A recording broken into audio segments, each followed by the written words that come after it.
So today we welcome Toby and Kimberly Bostwick to the show.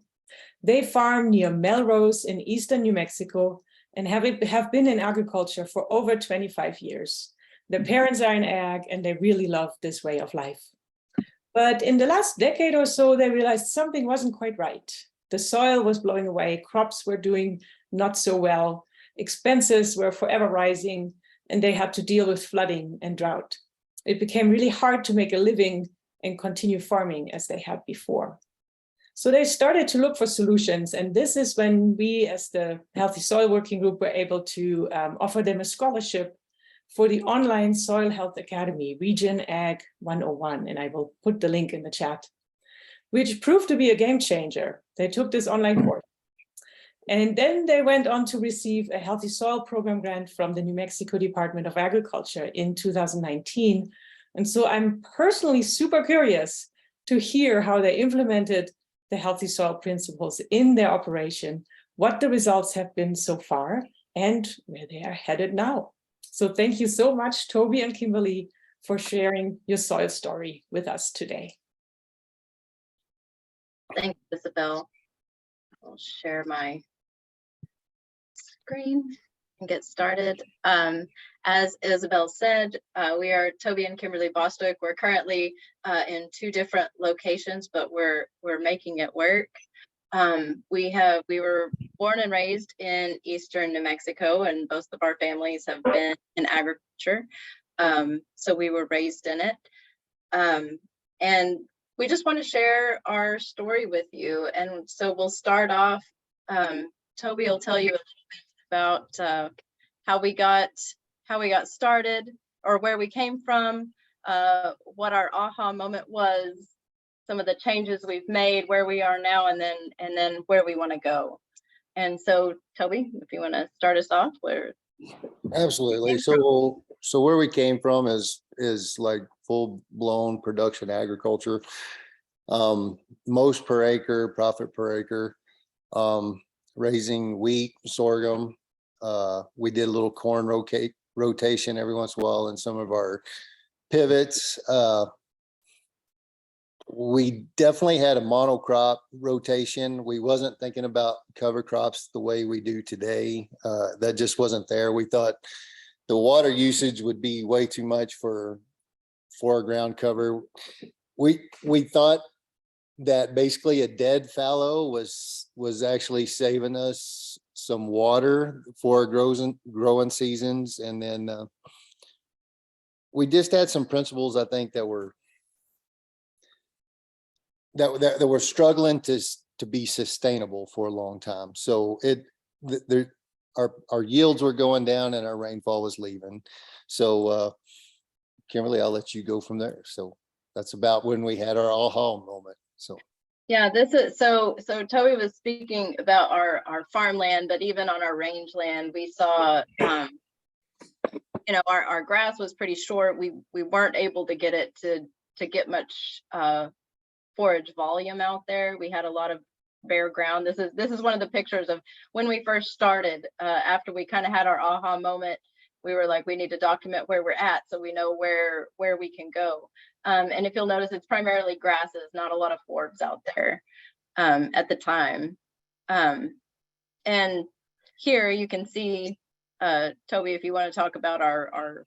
You bet. In the past, I mean, we've done a lot of tillage in our ground. And so what our soil structure is just not there. And as you can see, the water is literally seeping through the soil, running out through the soil right here. And this is what we get. And out of most of our range, we're only getting, I've got a stat here later on, but we're just not getting the range. We're not keeping our rainfall on our fields. And it was just, it just come to a point to where our erosion and the way things were changing was, I don't know if it's maturity or what it is, but you finally just start to go, okay, we need to change and do something. So anyway, keep going. So bring on COVID when everyone is you don't have anywhere that you can go. You're not going to go into town for entertainment or do anything different. And so we dove into Netflix like a lot of people did. And one night we watched this documentary, Kiss the Ground. And since then we've talked to other people that also watched Kiss the Ground, and maybe it didn't have the same impact. But for us, we sat there and looked at each other and thought, do you think it's possible? Do you think is this something that we can really do? And if you haven't seen it, I would recommend it. It's very interesting, whether you agree with it agriculturally or not. From there, we dove into educating ourselves. This is just a small sampling of the books that we've read to this point. We've watched multiple documentaries. We follow regenerative agriculture farmers on social media. We've listened to podcasts, webinars like this one, to get ideas. How are they doing it? What are they doing? And Toby and I both each have different favorites that we like to follow and kind of take off on different offshoots of it. This is what Toby wants to talk about. So this is just so I didn't really want to point a finger at the US, and the US is not at all like Canada. I'm just joking. Ours is even probably a little worse, but here is our share, is what is happening to our family farms today. And this is a true graph. We've done some research on some of this, and there's just a lot of people that's agreeing with these numbers, and we're actually wondering, where's the farmer today? Where is the art of farming? It's gone, and we just want to bring this back. So that was a great graph, and here is my rainfall. My graph at University of Nebraska studied this back in 1937, and it still hasn't sunk into us. 3 inches of rainfall in 90 minutes on a 10-degree slope, and it just tells you what you're going to end up with. And basically, 9/10 of an inch went into the soil after 3 inches of rainfall. So you're only getting a third of the rainfall you think you're getting, especially on our pasture around here. And that's on pasture, and that's not even on tilled ground. On tilled ground, it's even worse than that. But there are these studies that just stand out to you. So keep going. So this is, you'll find the 5 principles of soil health everywhere. But this is what we try to keep in the back of our mind all the time. And as we've learned more, we realize that different growers take kind of slightly different interpretations of what each of these soil principles mean. We actually were in a no-till situation for the majority of our farming years. And so we really, believe in the no-till principle of raising crops, covering the soil, keeping that cover on the ground. It cools the ground, brings the temperature down, improves your water infiltration, and feeds that soil bacteria and fungi, as does keeping the living root. So you really need to keep that living root as long as possible. So your cool season as well as warm season crops and plants. Crop diversity, planting more than one species at a time. And then of course, integrating livestock. And we'll talk a little bit about how we are diversifying our livestock on our place. So Toby, you want to take us into some of the immediate changes that we made early on in the beginning? So right away, just right after watching it, I decided, well, I'm going to go rope some cattle in, and I'm going to start some of this grazing that they're talking about and see if this is really for real. Had an old set of cows. Everything was, I went to the worst ground I could possibly go to. Had an old set of cows.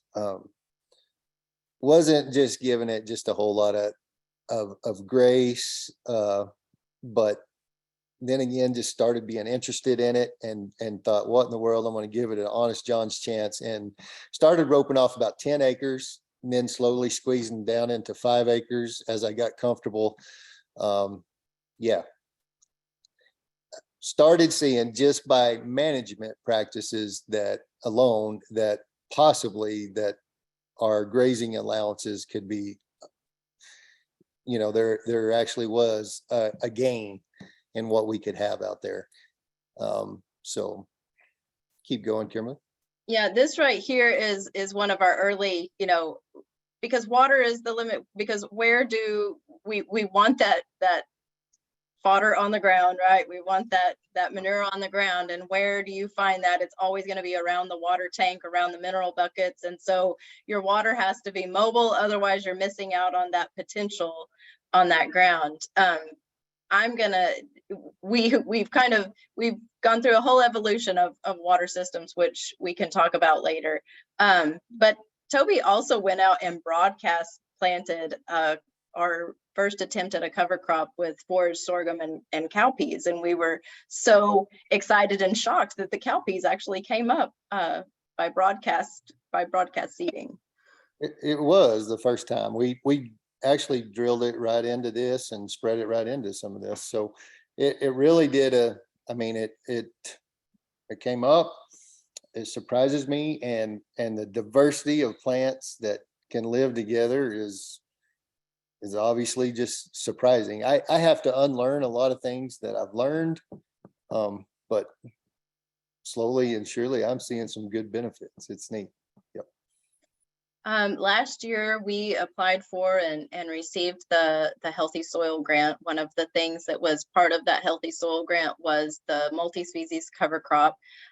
This picture here shows the stubble from that broadcast crop that we actually planted directly into, and the farmer that actually planted that for us said, I don't know if it'll go through that. I don't know if it'll work, but it did. It planted beautifully into it. The really unfortunate part is our rain had already shut off by that point in time, and we really did not get a stand from that cover crop. So we definitely understand our limitations on rainfall. Timing is key, and being able to adjust to the conditions that you have currently. You cannot have one set plan. You have to be able to adapt and change on the fly. The other part of the Healthy Soil Grant was the same as Toby was talking about, the high density paddock grazing with bell grazing, where you actually throw the hay out on the ground. As the cattle are eating it, it's spreading that organic matter on that bare ground to help hold that down, and also provide organic matter for hopefully those microbes that you're getting started in that pasture. We're supposed to be kind of tag teaming on this, but this is my favorite part. So I've always been the bug nerd. I've always been the entomology nerd. But this last year, we were putting in a fence. We were building a fence out in the pasture, and something flew by my head, and I was like, what is that? So I follow it, and there was like 5 or 6 dung beetles, and I got a picture of it out there in the pasture, which we haven't seen I used to see them all the time as a kid. But it was so exciting to see that. But then this summer, actually the return of so many different species of pollinators out there, and beneficials, the ladybugs, the praying mantids, those things that we need out in our pasture to outcompete those pests that we're constantly trying to battle. Yep. And just plus the fact of just we're gathering rainfall in these pastures now, and we're not losing it anymore. And our ground cover is just filling in. I wish we had some pictures of that, and hopefully next spring in these bare spots, it's amazing what's happening. We really can't go in and say, you know, this is just bang bang, because we're still getting started, but we are definitely convinced that the proof is here, and financially we're starting to do some things that are gaining to be back in a situation where we once was in production agriculture. So it's a slow gain, it's a slow process, but it is a learning process, and it's a lot of fun. So this picture here was last summer, right? And chest high grass. Toby's a big guy. He's about 6'4". And this, what did you call it? Drop grass? Sand drop, I believe. Yep. Sand drop? Yeah. Anyway, Yeah, it was just really, really exciting to see that we would actually have grass that would grow that tall out there. The increased diversity, so we're starting to see, I mean, I could not believe the wildflowers we had this spring with no rain. We had no rain this spring, but look what we've got. It's, I don't know, I mean, every once in a while we get that, every once in a while we see it, but we've really seen a diversity in the forbs, and as some people were looking at it, we'll talk about the field day that we had at our house. They were like, well, that's an invasive weed. That's invasive. And it's true, right? We have plants that are not native to our area. The truth of it is they're here. And how can that plant adapt to incorporate into our environment and quit designating things as weeds, as bad, as negative? And yes, you're going to have forages, you're going to have weeds, you're going to have grasses that your livestock doesn't care for, but hopefully over time, those will change. Hopefully over time that changes, right? Right. So where we are now, Toby. So this is fun. So we're raising some chickens. We got this is another COVID project, and somebody says, how in the world what are you doing here? Yeah, you're putting chickens out in a pasture, and yes, they're literally out in a pasture, and they're surrounded by a poly fence, and these chickens love life. They are king of I rotate them about every week onto new grass. The best eggs I've ever had in my life. I think the best protein we've ever had in our life. I mean, it's just amazing what these eggs are doing. And then the farmers market, the response from people locally on a local on our local level is just wonderful. So this has been really fun and a nice addition to the farming. I mean, we haven't judged a chicken or seen a chicken since FFA, and that's been a long time ago. So yeah, we're Toby and I just both happened to be poultry judges in yes, we were. Yeah. Back in FFA, and there was a great debate of who actually did better than whom, but we can talk about that later.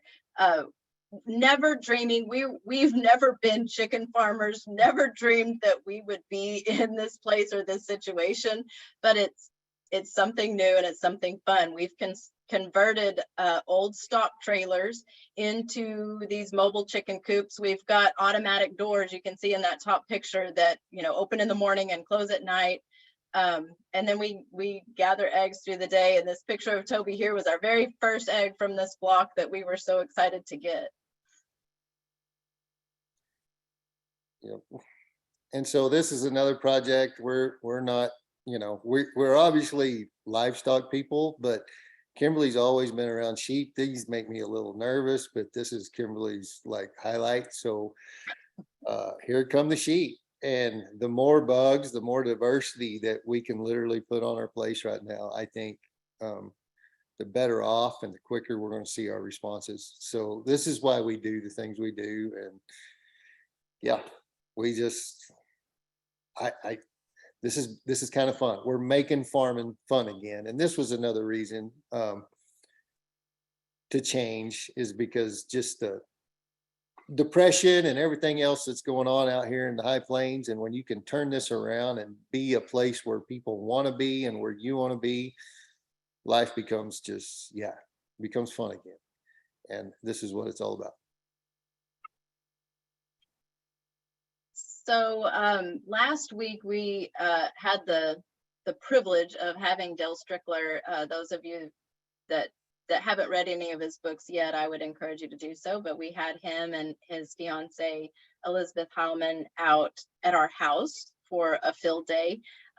We had a respectable turnout, and we learned so much. And I think the other part about it was the collaboration between other producers. And Toby and I have talked about this extensively. For some reason, agriculture seems to be kind of a siloed profession where everyone takes real pride in what their field looks like, and making sure their rows are straight, and putting quality out there, but they don't really talk about what they do and how they can improve in that collaboration. But what we did that day for our field day was something really special, I think, because we were all trading ideas of what are our water solutions, what are our fencing solutions, what cover crops are you planting, and just being able to get together and talk with each other about what other people are doing and getting new ideas was a lot of fun.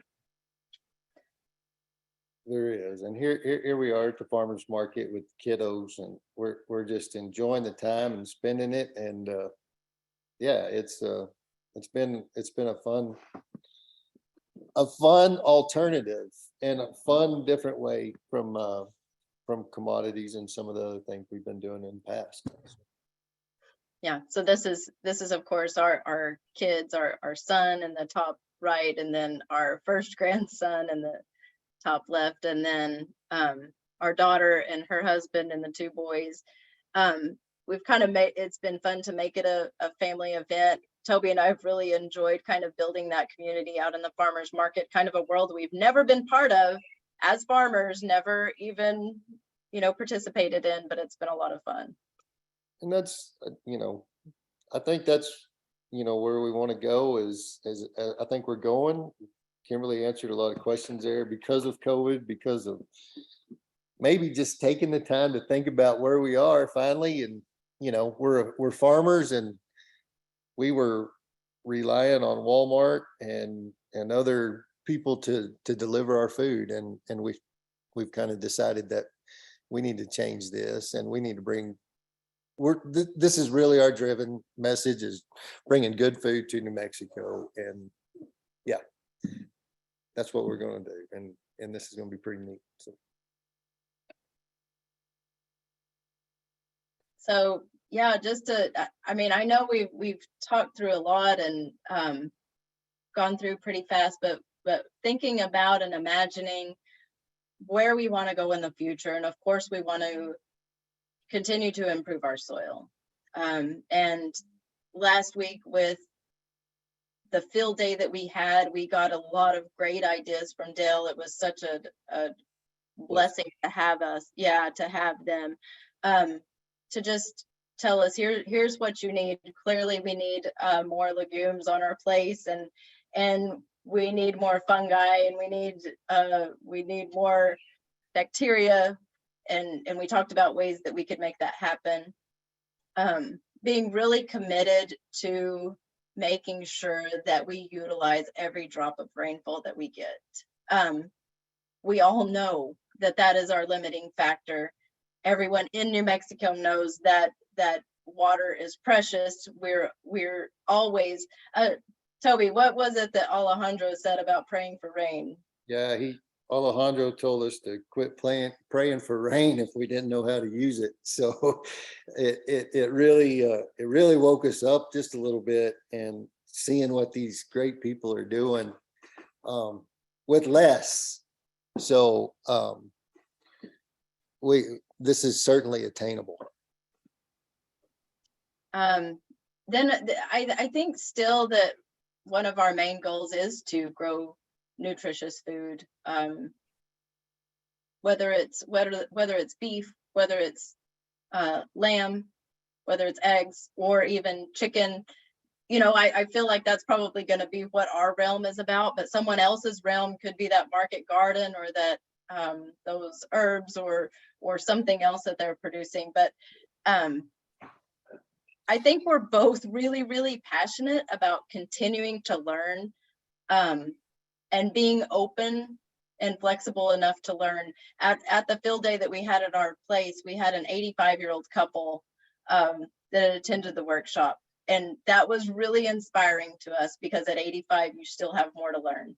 And they had traveled from South Texas. And so it's like, okay, I want to be like them. I want to continue to learn. But we also at the same time feel very passionate about educating others, not just other producers, but even the general public about what our food systems are like, what agriculture is like. And it's important because we have such a disconnect at this point. It's important that we work to understand each other.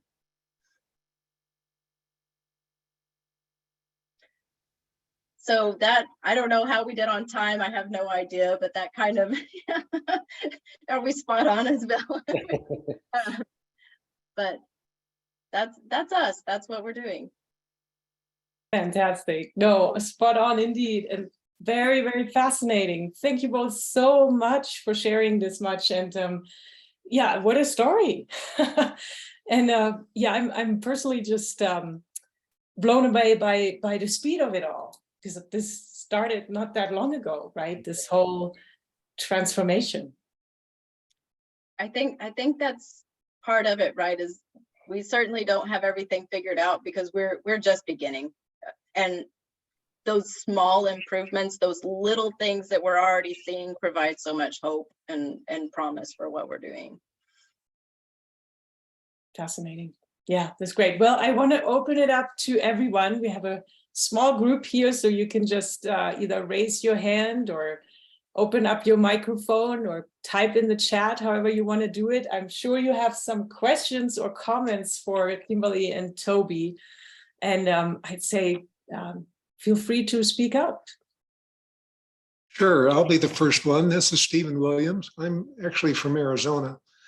And could you talk a little more about your pasture plans?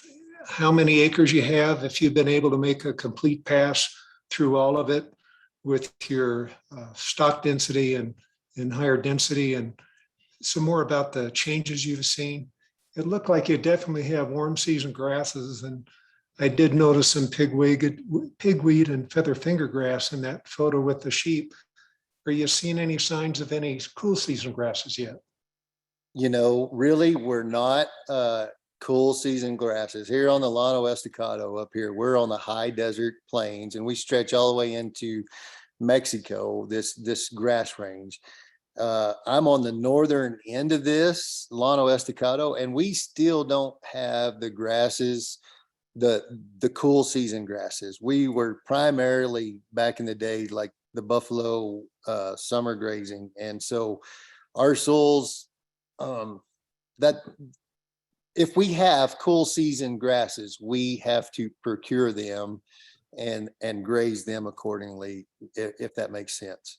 So naturally, we just don't have them here. So I think that's, we've asked ourselves that a lot. If there were cool season grasses, what were they? And I think that's something that we just don't necessarily know yet. however, now visiting with Alejandro just last week is these warm season grasses, they expand their time frame and growing frame, because as you get a ground cover on here, these cool season grasses tend to stay green pretty much year round on the high plains, because the temperature, our soils never really, if we'll get to this point again, you know, there's very little time out here that we don't have green grass with these 5 or 6 blend of warm season grasses we have. I think the other thing, we had another picture that I didn't include here, because last winter we were wondering, could there still be something green after the freeze during the winter? And, you know, as we look out across our landscape, no, there's nothing green out there during the winter. But when we went to where we had the cover, where we had that sorghum forage laid down, if you went up underneath there, that's where you would find the green, because there was enough insulation there, I guess. I don't know. So that was just an observation that we made. And then as far as our grazing, yes, I am seeing a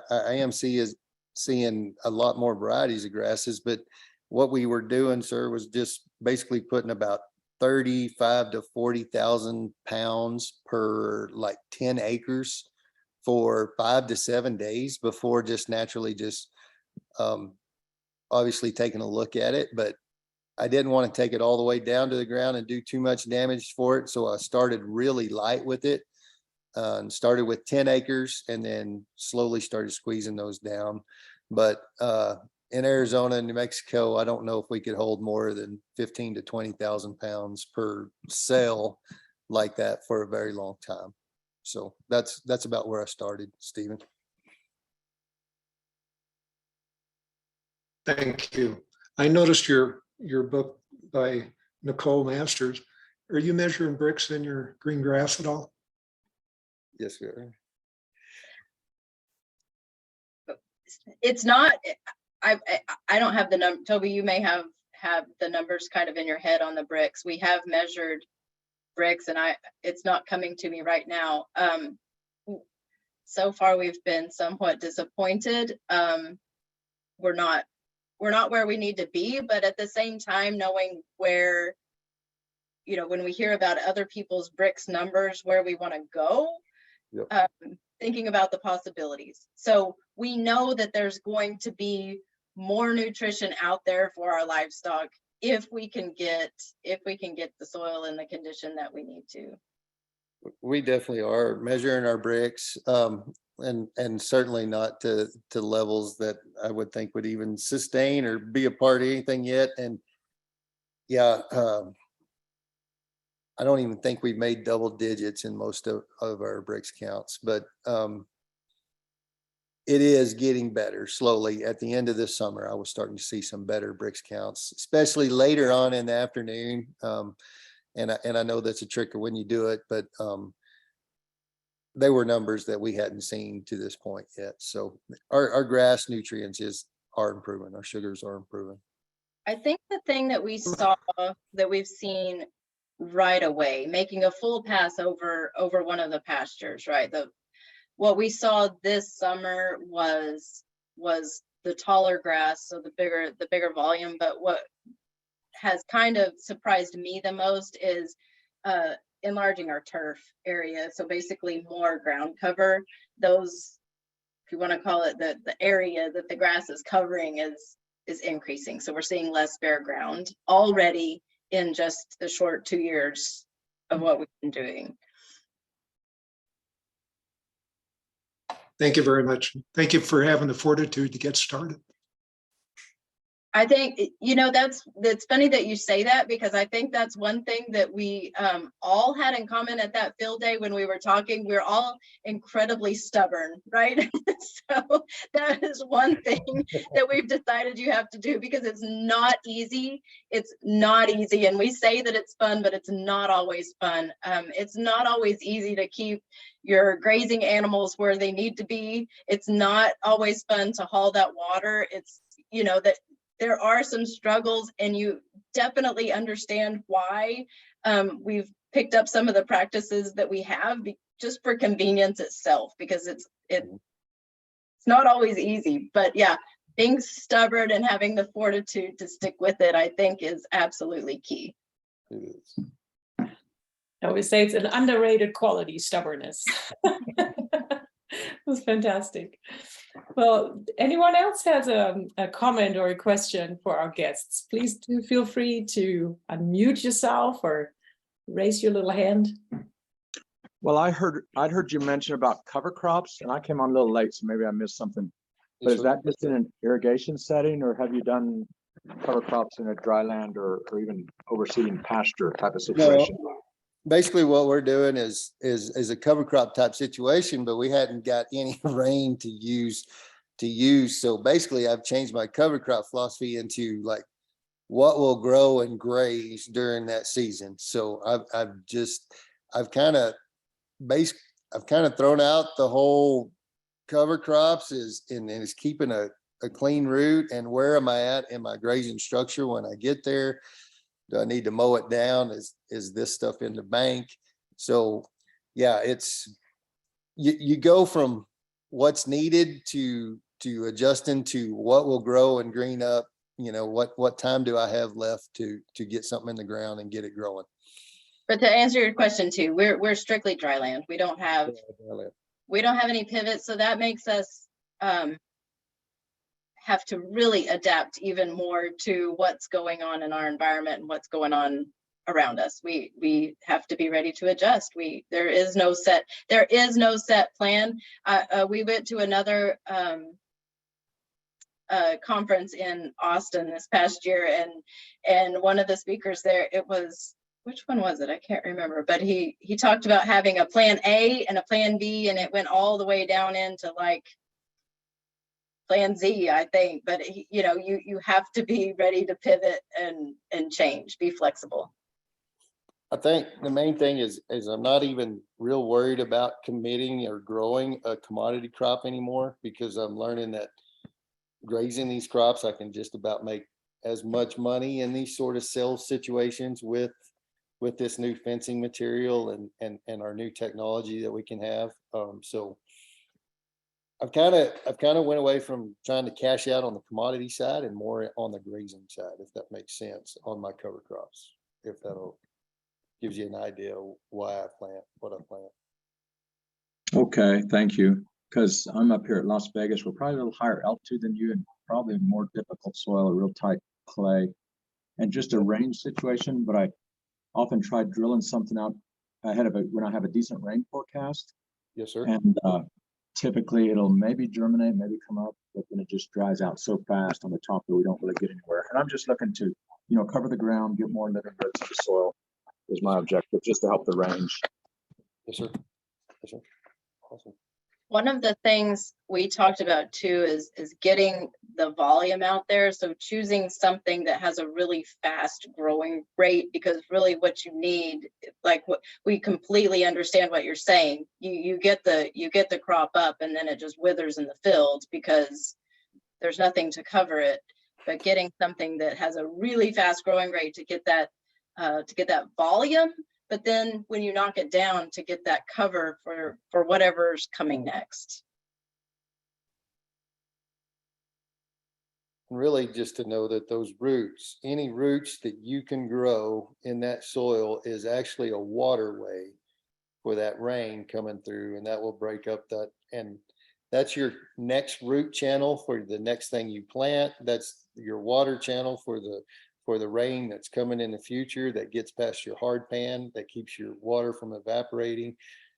Basically 1%, less than 1% of organic matter in your soil is worth 25,000 gallons per acre that you're storing water in your soil. So if you can raise organic matter 1%, that's what you're storing as far as water in your soil. And that helps your water cycle, makes your rains last longer. That's when you start to see your difference. Katie, I see your comment and question in the chat. And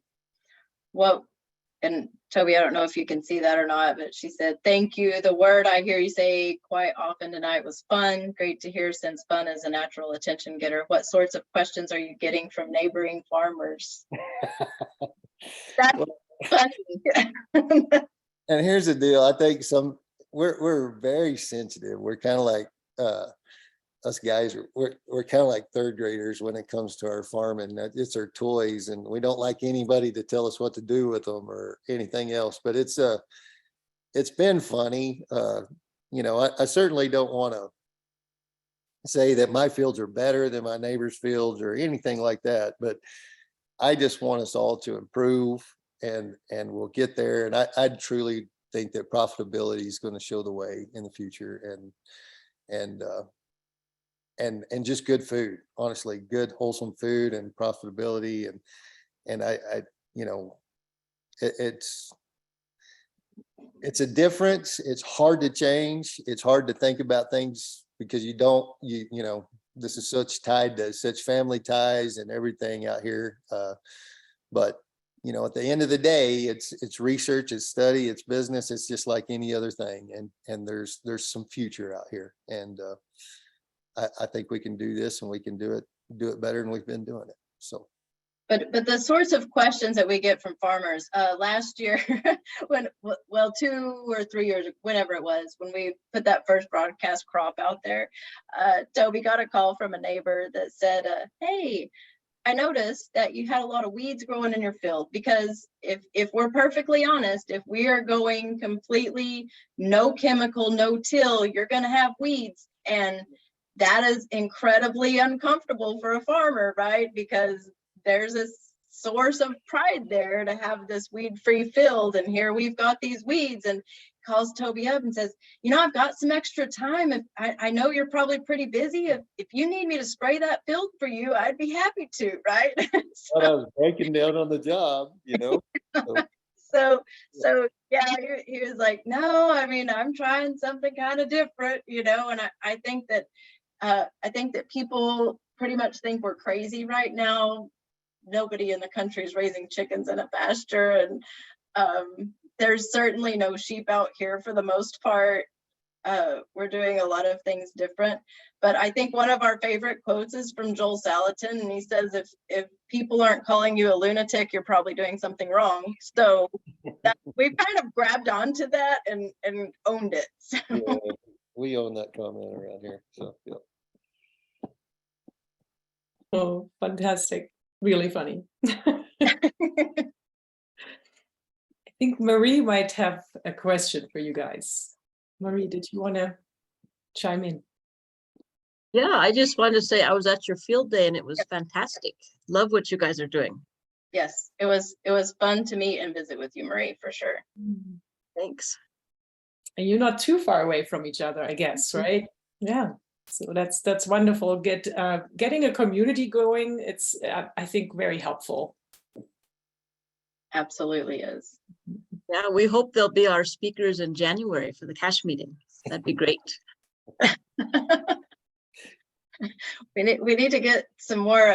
Yeah, I think we've really enjoyed doing this sort of thing, but it's funny that we start feeling like, gosh, we need to have more results. We need to have more proof that what we're doing is effective.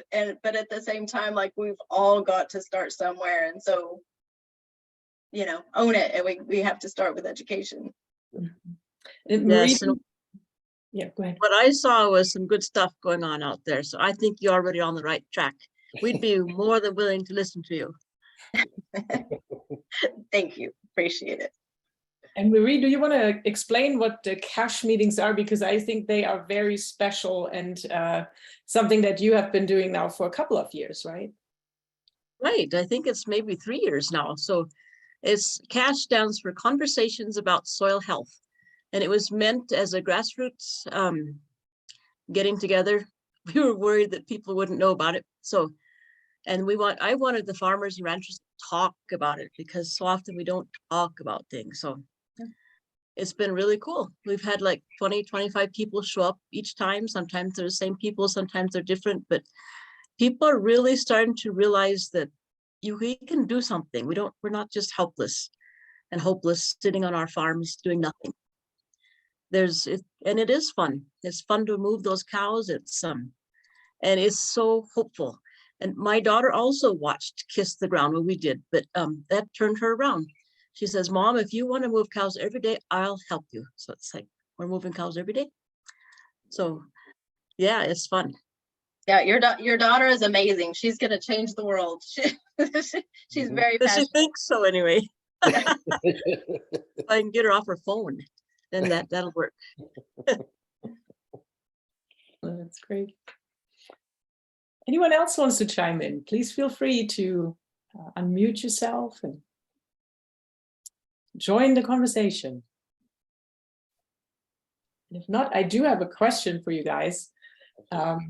One thing that I think Toby said really, that you've changed from growing commodity crops to now focusing on grazing and meat production, that really requires, in my mind, a completely different marketing strategy.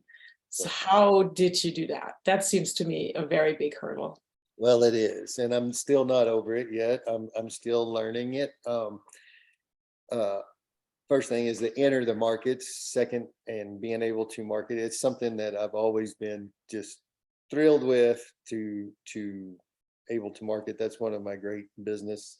I went to business just to figure out how I could business school just to figure, marketing, because I really enjoyed that back in the day. But it's a challenge to do your own products, and also there's help out there to do it. That's the thing. I have found more help, I think, on this side and getting started on this side. The reception of people and the market is there. So it's very, very receptive to join this. On the commodity side, leaving the commodity side has been,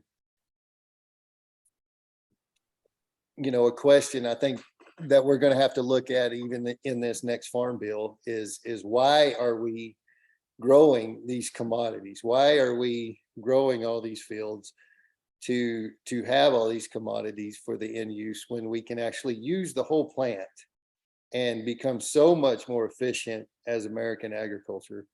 And we need to really ask these questions as we go forward. And I think, as focus drifts away from the commodity titles and to, maybe other titles, and certainly, changing the world and restoring some of our water cycles, local water cycles. I think people will, I can see where all this comes together. Yeah, at the end. I think too I think on the marketing side, Toby's had multiple jobs in his lifetime. He's played multiple roles in his lifetime and has created and marketed very successful businesses. But I've then had we to do also, a lot of things. I've had to do a lot of things to support my ag habit. Put it this way. that's okay. That's true. That's what he has always said. Like he has to have these other businesses to support his farming habit. Yeah. Which is probably true for a lot of producers, but kind of on this specific side, marketing our eggs has been kind of a challenge. But we have this really secret asset in that our daughter actually got a degree in social media marketing, and so she has developed our logo, she's developed our social media site, she is doing the promoting, and she tells us what we can and can't put on social media. So that's been a whole new avenue for us as far as the marketing side of things. Yep. Very interesting. So you said that you had help with that marketing. So this is all then local marketing, really. It's in your area that you're marketing these products. And so can you give some examples? Also, I'm really interested in what else would really help you, how you could get more support, what you're longing for, what would really help you out even more. Toby, there's actually a direct marketing workshop that someone had told us about. Yes, coming up here. I think Marie may know something about, maybe in Tuncumcari. I don't know. Yes, there is. Okay. In Tuncumcari, November the 12th. Yeah. Okay. Yeah. So we definitely want to participate in that to get more ideas, because right now we're just in the beginning stages. We have no problem selling our product at this point, but as we grow, like we'll have 2 more trailers of chickens coming online, and we feel like we're probably going to saturate the Clovis area, right? We're going to have to expand beyond. I think we don't know what we don't know about how we need to expand with our marketing, Toby, but you can expand on ideas that you have. Well, and sometimes that's the fun part too, because we're doing so much benefits, on the ground, and chickens are obviously such a beneficial that there's so much good happening that also there's a good food bank here that we like to develop when we can't get rid of our chickens. So we don't ever keep any eggs around. So we're either giving to them what we don't sell, we give away. And then slowly we're just trying to build that gap to where there is a market. And honestly, we had to educate a lot of people about pastured eggs before they would even buy them this time. So education, this is also new, you know, about, you know, your biome, and it's basically the last frontier of healthiness. And it's probably one of the good things. But so, yeah, there's a lot of challenges in marketing. We need help. We need all the help we can get. So Mhm. Once we expand into, because our goal eventually would be, you know, marketing our own grass-fed beef, Yep. grass-fed lamb. You know, when you get into those meat products, that's where you start getting into challenges, of course, because of NMDA rules.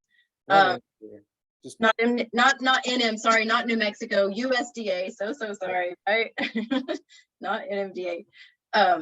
So correct me, Toby. But because of those federal regulations, and those are, we're seeing those kind of start to loosen, but we're going to need that more, and for other producers to follow the same kind of model that we're working toward. We're going to have to develop those markets and kind of open up, free those lanes to be able to do that. That's really something that we absolutely need. We need more local processing plants, right? That we need more local meat processors. But I think that's coming on low scale, big scales and low scales. I do. I think we're just getting started with this, and this is such a change from anything and that we've ever done, and just now gearing up. So I think it will grow exponentially. I really do. That's really hopeful. I really do. Yeah, so if no one else has a question, I have a bit of a question that goes maybe into the weeds, but Kimberly, you said there was an evolution of watering systems, and I would be very curious to hear more, because that is one of those things that I always get asked about, like, how could I possibly, you know, change our grazing system, because it's so difficult with the watering system, and it is. So I'd love to hear more how you have overcome some of those difficulties. I laugh because some of them are like, well, that didn't work, so throw it out, right? So we started with the poly tank that we had there, right? Well, the problem with filling up a poly tank, and that's how we started. Like, we had a big water tank on the back of the pickup that we would drive out there and fill up this poly tank. But when we were moving every 5 days, we tried to put that poly tank in the middle of our paddocks to where we could use it for, you know, four of our times. But then once you're done, you have to empty that poly tank. You lose all that water. Then during the heat of summer, that large area of the poly tank, you're losing so much to evaporation during the summer, and that was a significant problem. So then Toby built it was a very cool water trailer where we put 2 poly tanks. He would jack up the poly tanks to move it in, you know, through the pasture, let the jack back down, and then fill those tanks. But I think our limiting thing there was, again, the having to empty the poly tanks and the loss to evaporation. What we're doing now, what we've decided, because we haven't actually worked on it yet, what we're doing with our chickens, we actually have an automatic dog waterer out there, just one of those that has a float on it, right? And so we have the storage tank connected by a garden hose to that dog water, and it stays full all the time. So what we're going to move toward for our sheep and our cattle is something more probably narrow, like long and narrow, so you don't have that large surface area to lose to evaporation, but have it on a float, saying, you know, a float system, the same thing. We've got a massive storage tank, Toby, I don't know how many gallons it is, that we've got on a trailer that we move from place to place. But I think the float system is probably our answer. Anyway, Toby, you.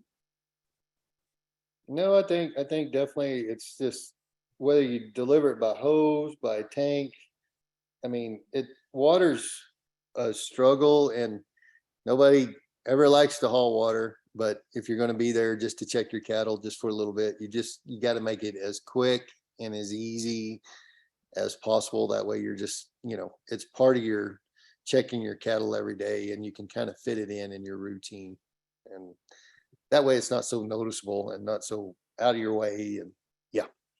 It is work, and it's daily, it's not hard work. No. But it is something that you have to maintain daily. Some of the ranchers that came to our field day, they have 2-inch, what, I don't know what you would call it, but basically 2-inch hose, on quick connect couplers, and they stretch that hose 2,500 feet. Yep. So they can park their storage tank and run that hose out to a float for the water. So yeah, that was one of the really exciting things that we picked up from someone else at our workshop. And if you park your trailer on the high side and run hose, and then we've always but to know that if you keep your water on your paddock, you're getting so much more benefit. It would be really hard to justify lanes and everything else. I've done this too, and you just tear up ground in your pasture because the cattle travel multiple times over those lanes. And so to keep water on your paddock, to me is you can go 2 or 3 paddocks, but you certainly don't want to keep water over, 40, 50 days, because it'll really start, as the amount of cattle you have, it'll really start messing up your grass around it. So yeah, it really requires different planning and thinking, and I think for some people that is it feels very unsurmountable in terms of work, like it's too much work. That's what I also always hear. So for you, it's though you say like, yeah, you check your cattle every day, and that's kind of part of it, right? So just carry a trailer with you, just carry a trailer. This is it's not a throw them out in the pasture and leave them. It is. You do have to. A different way to approach it, for sure. Definitely different approach. Yeah.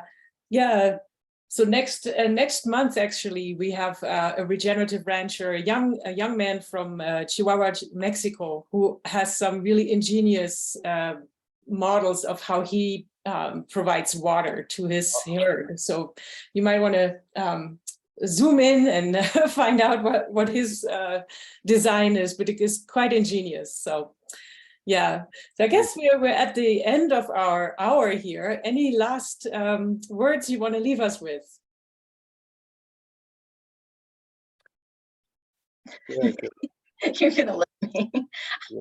I just want to thank you so much for giving us the opportunity to share. I think that that's really the key, is for everybody to kind of share what they're doing, and because that's how we learn, just being flexible and pliable and open-minded, ready to learn. So we thank you. We'll keep working, we'll keep trying. That's what I was telling Isabel earlier. Like, we certainly haven't figured it out, but we're stubborn enough to keep trying, and we're committed. So that's great. Yeah, we wish you all the very best. Thank you so much for sharing with us. There's some thank yous in the chat. And yeah, it's very fascinating. I hope to see you sometime soon in person, and to see what you've done. So best of luck with everything, and see you next month. It's Soil Stories with Marcus Jeffers from Chihuahua, Mexico. So see you all then. Have a nice evening. You too. Bye-bye now. thank you so much.